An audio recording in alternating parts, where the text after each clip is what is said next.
Gripe aviar, ayer se anunciaron medidas, lógicamente tiene que ver para frenar esta gripe en la República Argentina. También hay países de la región que están tan afectados como nuestra nación. Estamos con Diana Guillén, presidenta del SENASA. ¿Cómo le va, Diana? Gracias por venir. Buenos días a ustedes y a todos los televidentes. Bueno, también con Raúl de la Torre. Bienvenido, Raúl. ¿Qué tal, Pablo? Hola, Raúl. Diana, bienvenido. A ver, Diana, para que se entienda, ¿qué es esta gripe, digo, que afecta en principio a los animales, que no habría contacto con humanos? Pero ¿cómo se manifiesta esta enfermedad? Es un virus de Sí. influenza, es una gripe. Es una gripe.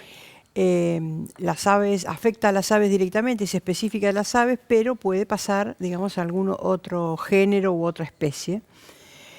Se propaga por las rutas migratorias de las aves silvestres, o sea, para que tengamos idea, hay rutas que se inician en la zona del sudeste asiático. Ajá. Esas rutas llegan al borde de Europa, digamos, ¿no? Sería a España y Portugal. De ahí hay otras rutas migratorias que llegan a Canadá, y de Canadá hay otras rutas que bajan, ya sea por una ruta por el Pacífico, otra por el Atlántico, y dependiendo del nivel de, digamos, de avance que tiene la enfermedad y sobre todo la cantidad de casos que se da en cada país donde ha ido pasando, se puede manifestar, se puede transmitir hacia nuestro país. Para que quede claro, digamos, este virus se detecta 2003, 2004, Sí. no es la primera vez que hace una avanzada, digamos. La primera fue para el 2005 más o menos, después en el 2017 tuvimos otra, pero fue por la ruta del Pacífico, llegó solo hasta Chile, no llegó a Argentina.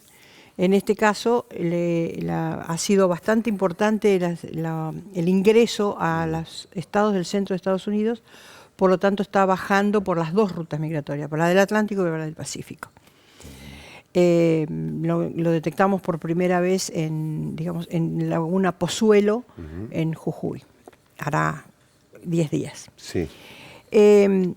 Afecta específicamente a las aves, pero se han dado casos en mamíferos. En Perú han encontrado lobos marinos y hay algún lobo marino en el norte de Chile. Acá no se ha manifestado nada más que en aves. ¿Qué tipo de aves? Son todas aves migratorias, o sea, son Sí. cormoranes, gallinas, gansos de andino. El ganso andino fue lo primero, Sí. flamencos, o sea, todo lo que sea migratorio que viene y después vuelve. O sea, las aves migratorias buscan el verano, o sea, que van a estar acá hasta que comience el frío, después vuelven hacia la zona del norte. Pero el tema es que entran en contacto con, por ejemplo, patos, gansos, pavos, que es lo que hemos estado encontrando. En lagunas, básicamente en espejos de agua, o en lo que nosotros llamamos traspatio. Traspatios son los animales, las aves que tenemos en nuestras casas, en los gallineros, o Claro. las tenemos sueltas, y que entran en contacto con las aves migratorias y se enferman. Que son, en este momento tenemos 9 focos, todos son o lagunas, o sea, migratorias, silvestres, o traspatio. Ajá. Es decir, el riesgo está en que esto pueda afectar, por ejemplo, el circuito comercial o el circuito de aves que son alimentación humana, por ejemplo. A ver, para que no haya temor. No se transmite ni por la carne que comemos, ni por los huevos que comemos, o el consumo de los productos de aves. Para que un humano se contagie, tiene que estar manipulando sin ninguna medida de seguridad aves muertas o aves enfermas moribundas. Si no, no hay posibilidad de que pase a los seres humanos. Ajá. Eso es importante.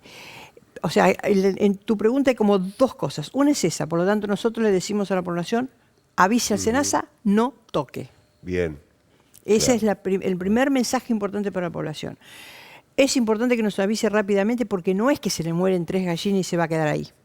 Va a seguir con todas las del barrio y con las o sea, son círculos concéntricos. Por lo tanto, lo que se hace es se retira y se sacrifica, están muertas, se manda al laboratorio, se confirma, porque a lo mejor se murieron por alguna otra cosa.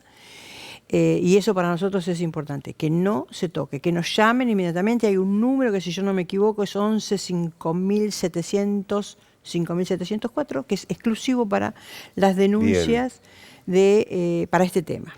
Eso con respecto a la población.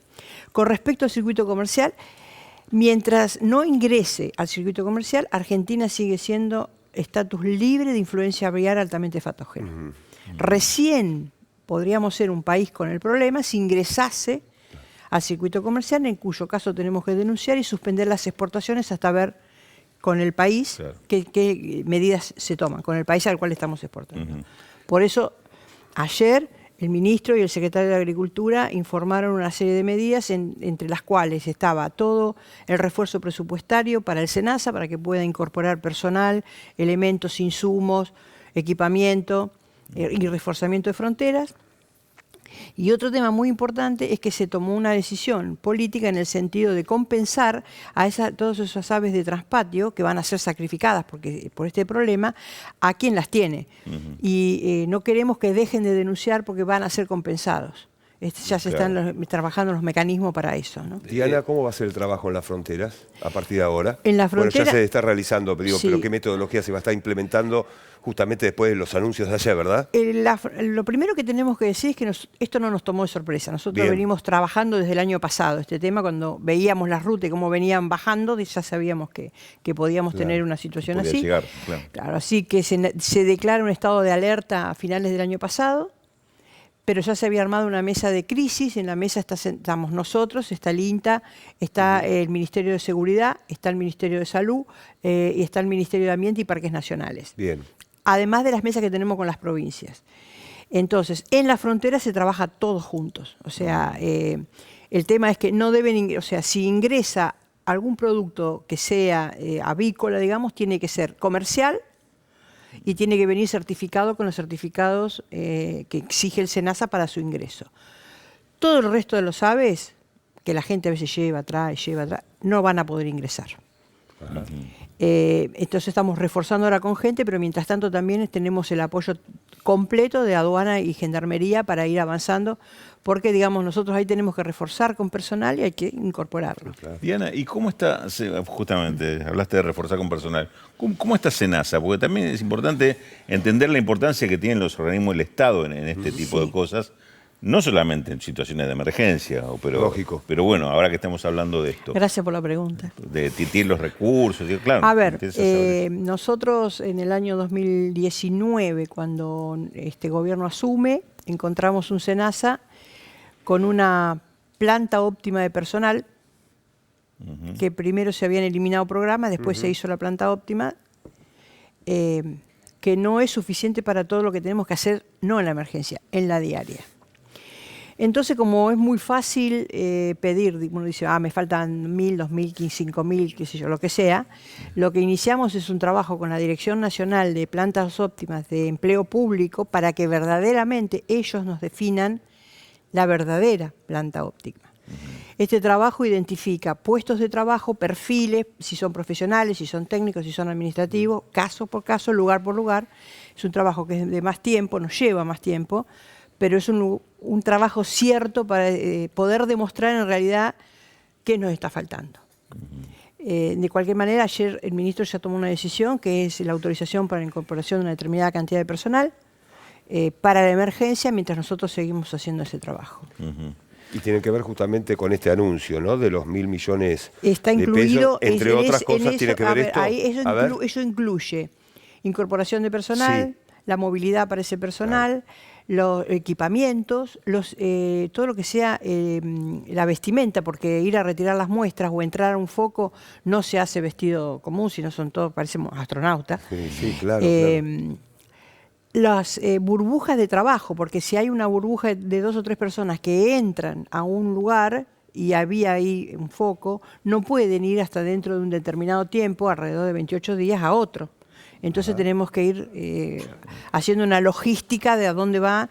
Y esas 3 personas siempre tienen que estar juntas y no tener contacto con otras personas, o evitarlo por lo menos. Lo que se hace es, toda la ropa se destruye, si han estado en un foco, toda la ropa se destruye y no van hasta que pase un tiempo, que son los pedidos por las dudas que se hayan contagiado, porque si no somos nosotros mismos los que podríamos estar llevando la enfermedad y de ahí se tiene que reemplazar por otra burbuja.